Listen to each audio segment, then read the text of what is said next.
Welcome to 30 Minutes of VOA Learning English, the voice of America's information service for people learning English. Join us now for Words and Their Stories and People in America, coming up after As It Is.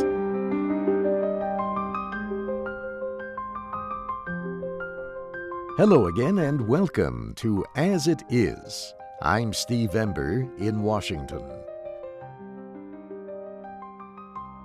Medical experts have long talked about the possible health risks of soft drinks.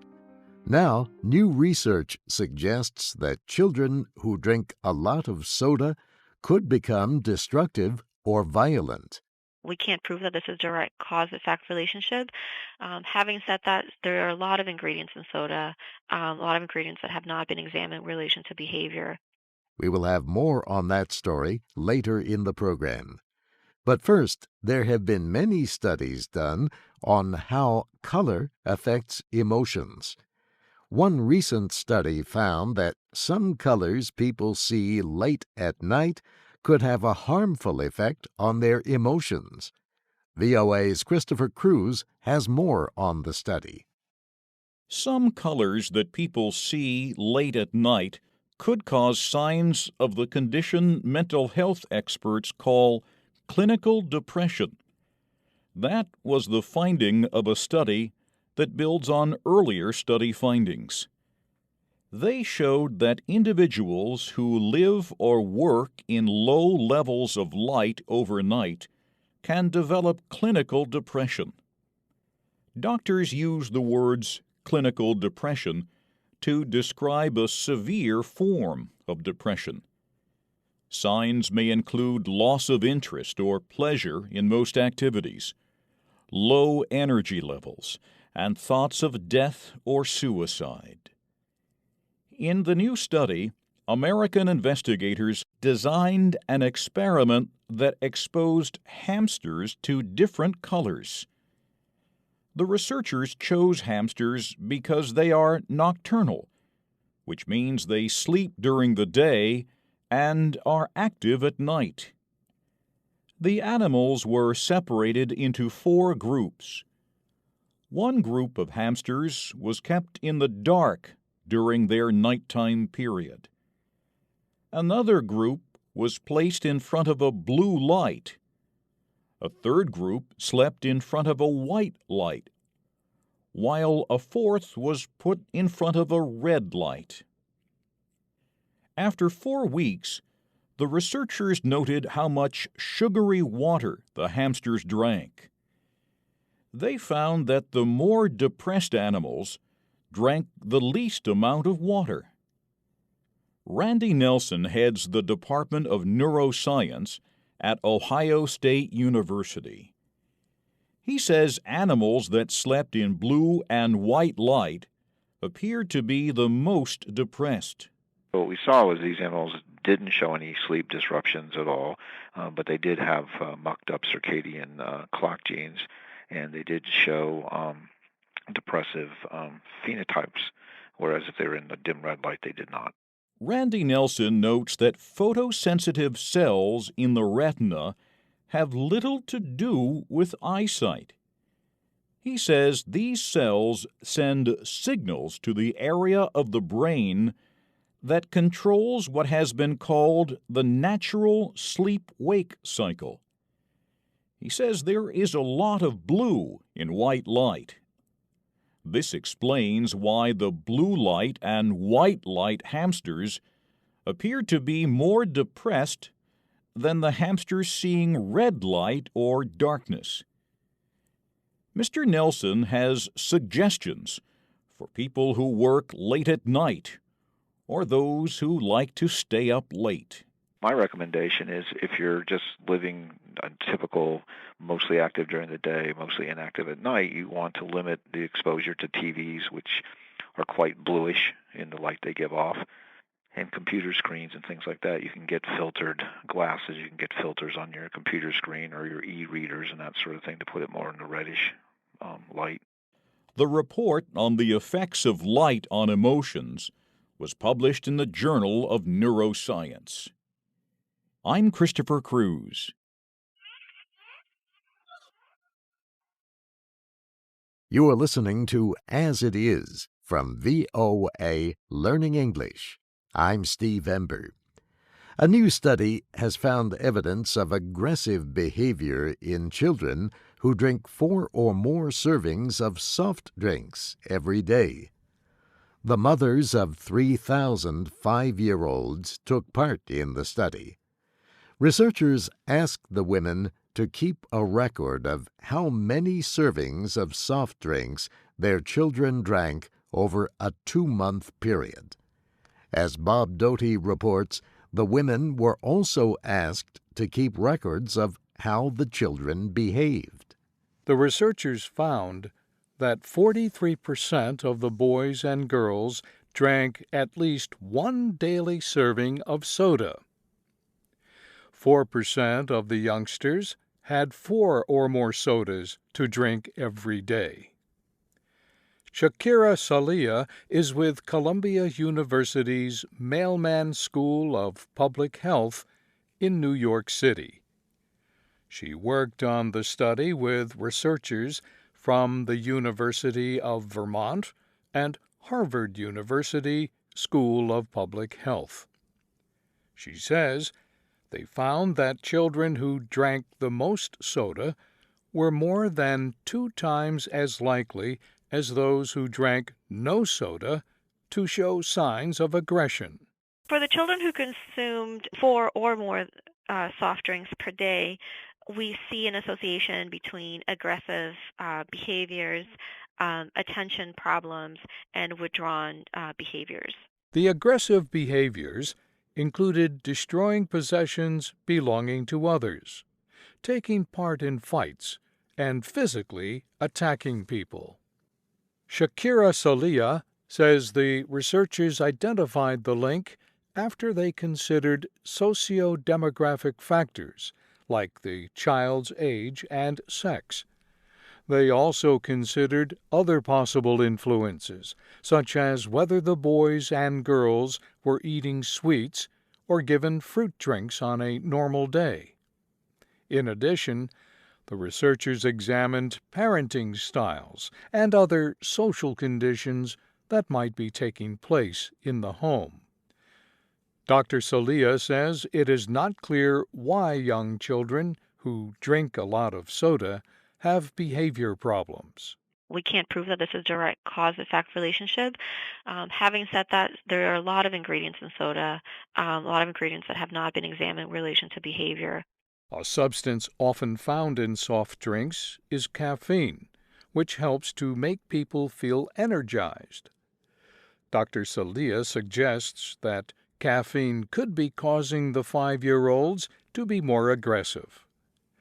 The research is part of a larger study called the Fragile Families and Child Well-Being Study.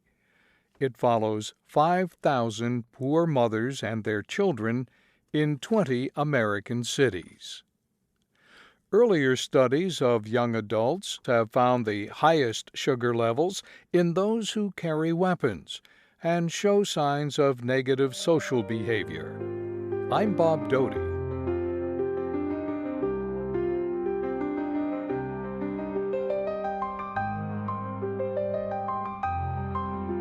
And that's our program for today. For more stories like these, visit our website, learningenglish.voanews.com. While you are there, click on Contact Us and let us know what you would like to hear about on future programs. I'm Steve Ember. Thanks for joining us.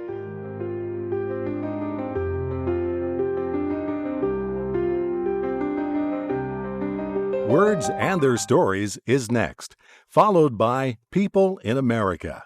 You can read and listen to our programs and download MP3s at learningenglish.voanews.com. You can learn with us on Facebook, Twitter, and YouTube at VOA Learning English.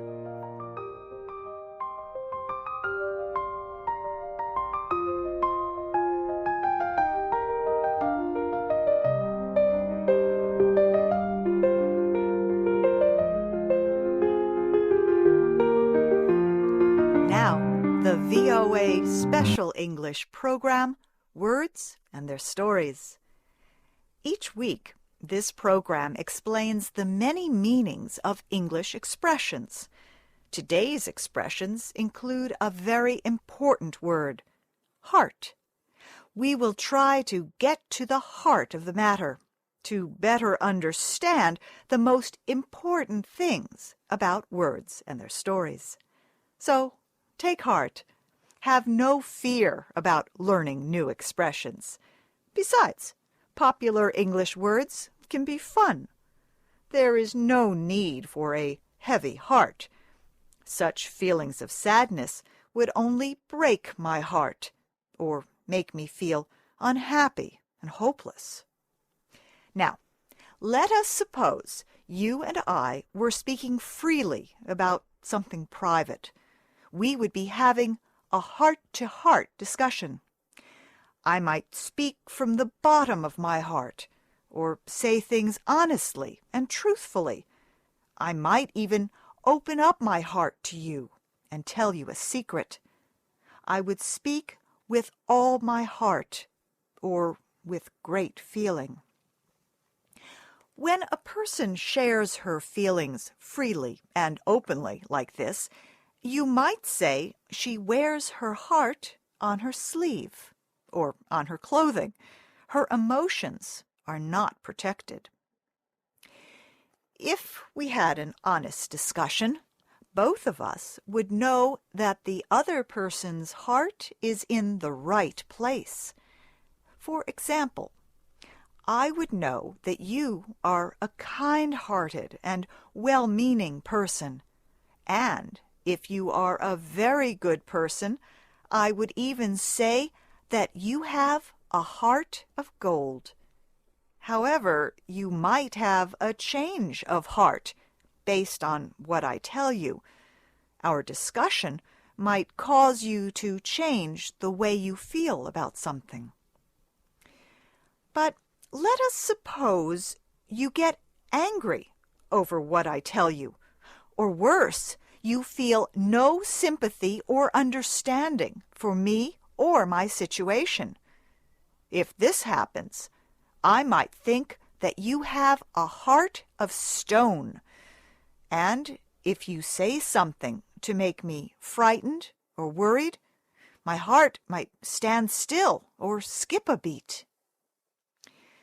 Yet, even though you may be angry, I would know that at heart you are a kind person.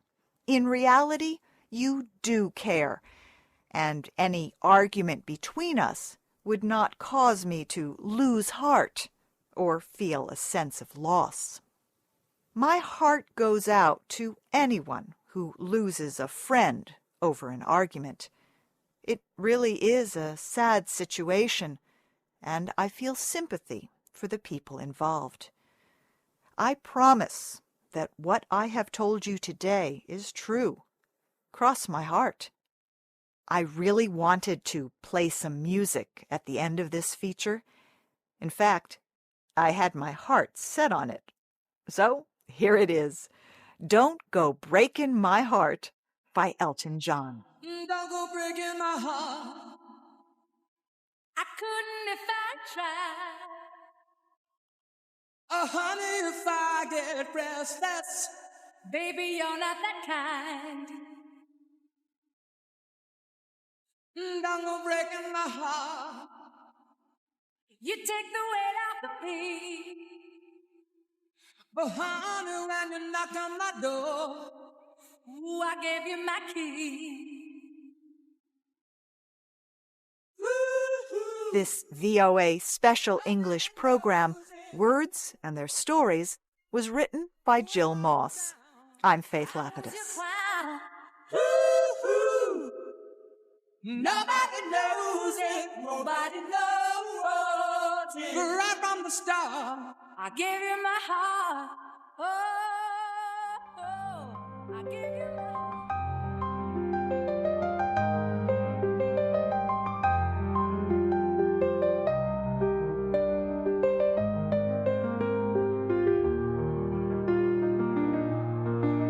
I'm Bob Doty. And I'm Shirley Griffith with People in America in VOA Special English.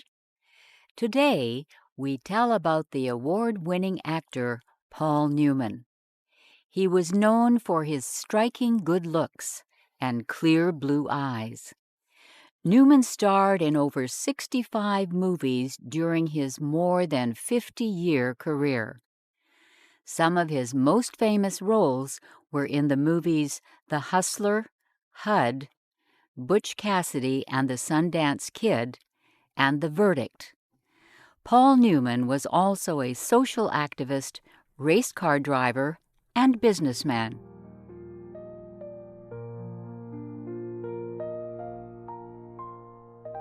I know I'm a pretty evil fella.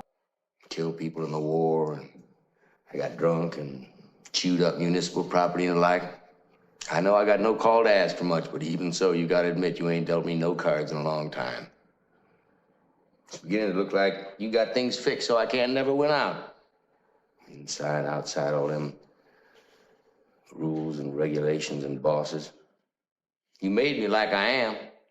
Just where am I supposed to fit in? That was a scene from the 1967 movie Cool Hand Luke. In this movie, set in a jail, Paul Newman plays the role of Luke Jackson, a smart but rebellious prisoner who gets in trouble for doing things his own way. The movie gives a good example of Paul Newman's intelligent style of acting. He was known for playing characters who were imperfect but very likable. He expressed an emotional complexity and thoughtfulness in his characters that seemed effortless. Paul Leonard Newman was born in Cleveland, Ohio in 1925. His father, Arthur Newman, ran a successful sporting goods store. His mother, Teresa Newman, loved the theater. She influenced her son Paul to act in school plays. During World War II, Newman served as an airplane radio operator. He later studied at Kenyon College in Ohio. There, he played football and continued performing in plays. Arthur Newman did not think that acting was a sensible kind of job, but he agreed to support his son for a year while Paul performed with small theater companies.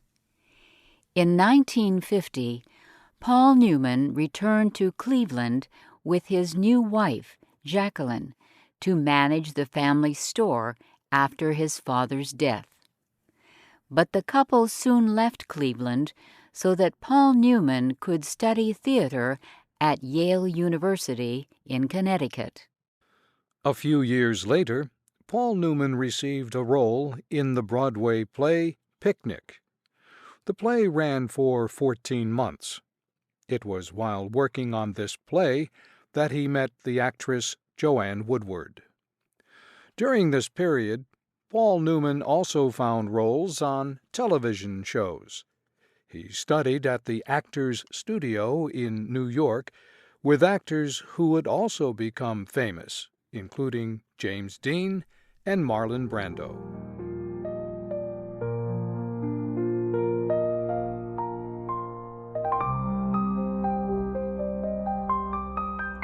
Paul Newman's first movie, The Silver Chalice, came out in 1954. He later said that it was the worst movie ever made. Critics agreed. But his 1956 movie, Somebody Up There Likes Me, was a success that brought him increased public attention. Newman made many movies during the late 1950s. These include The Rack, The Left-Handed Gun, and Cat on a Hot Tin Roof, which starred Elizabeth Taylor. Paul Newman married Joanne Woodward in 1958 after divorcing his first wife the year before. They made 10 movies together. The first was The Long Hot Summer. The movie is based on stories by the American writer William Faulkner. Newman plays a strong, good-looking young man named Ben Quick. He arrives in a small town in Mississippi after being kicked out of another town because he is accused of burning a barn. He gets a job with Will Varner, who owns just about everything in the town. Varner likes Quick so much that he arranges for him to marry his daughter, Clara, a school teacher. But Clara, played by Joanne Woodward, has other ideas. I gave up on him when I was 9 years old, and I gave up on you the first time I ever looked into those cold blue eyes. You got the color right. I've got everything right, Mr. Quick. Well, I can see you don't like me, but you're gonna have me. It's gonna be you and me. Not the longest day I live. Yes, sir. They're gonna say there goes that poor old Clara Varner, whose father married her off to a dirt-scratching, shiftless, no-good farmer who just happened by. Well, let him talk. I'll tell you one thing. You're gonna wake up in the morning smiling. Paul Newman and Joanne Woodward decided not to live in Hollywood, California, like most other film stars. They lived a very private life in Westport, Connecticut. They would remain married for 50 years. They raised 3 daughters. Newman had 3 other children with his first wife. Paul Newman continued making successful movies. The Hustler came out in 1961. How should I play that one, Bert? Play it safe? That's the way you always told me to play it. Safe. Play the percentage. Well, here we go. Fast and loose. 1 ball, corner pocket. Yeah, percentage players die broke too, don't they, Bert? In this movie, Newman plays a pool player named Fast Eddie Felson, who competes for money against the expert player Minnesota Fats. I mean, it's not enough that you just have talent. You gotta have character, too. 4 ball. 2 years later, he played the title role in HUD. The movie is about a man who lives and works on his father's cattle farm. Newman said people were supposed to hate his character, HUD, but instead, he said he created a folk hero. Paul Newman starred with Robert Redford in 2 very popular movies, Butch Cassidy and the Sundance Kid, and The Sting.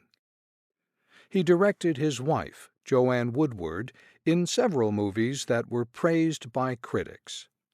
These include Rachel, Rachel, which came out in 1968, and The Effect of Gamma Rays on Man in the Moon Marigolds, 4 years later.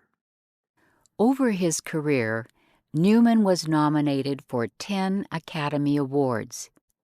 He won for his performance in the 1986 film The Color of Money. This movie continues the story of Fast Eddie that began with The Hustler. In 1982, Newman starred in The Verdict. You know, so much of the time we're just lost. The movie is about an alcoholic lawyer named Frank Galvin, who finds a chance to make up for his failing career in a medical case. Newman's performance during his character's closing argument to the jury is very powerful. But today you are the law. You are the law. Not some book, not the lawyers, not a marble statue or the trappings of the court. See, those are just symbols of our desire to be just.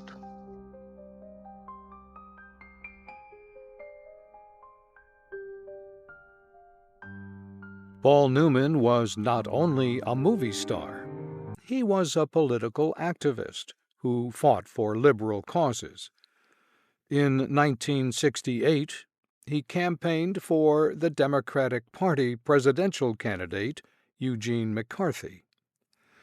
Newman protested the Vietnam War in front of the American Embassy in London. He expressed great pride that he was named on President Richard Nixon's list of enemies. Paul Newman also worked on social issues important to him. In 1978, his 28-year-old son, Scott, died of an accidental overdose of drugs and alcohol. In response, Paul Newman created the Scott Newman Center to help educate children and families on preventing drug abuse.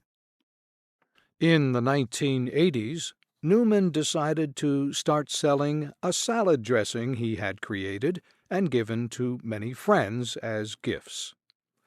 The Newman's Own company he started with his friend, A.E. Hotchner, became a huge success, selling different food products. Over the years, company profits have been donated to social causes and organizations.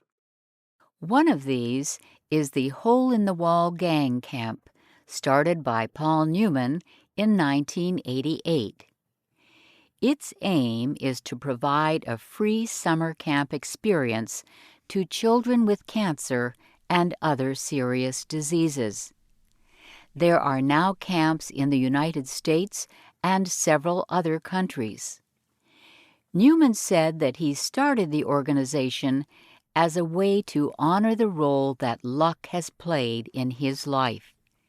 He said that the camps are a way to help children who are unfairly affected by luck's cruelty. Paul Newman discovered his love of racing cars while making the 1969 movie Winning. He even began racing professionally. In 1995, at the age of 70, Newman competed and won at the Daytona races in Florida. The Guinness Book of World Records listed him as the oldest winner in his race class. In the 1990s, he continued to act in movies, including Mr. and Mrs. Bridge, Message in a Bottle, and Nobody's Fool. And in 2002, he returned to Broadway one last time to perform in Our Town by Thornton Wilder. Paul Newman died in 2008 of cancer. He was 83 years old. He was a true star, both as an actor and a human being.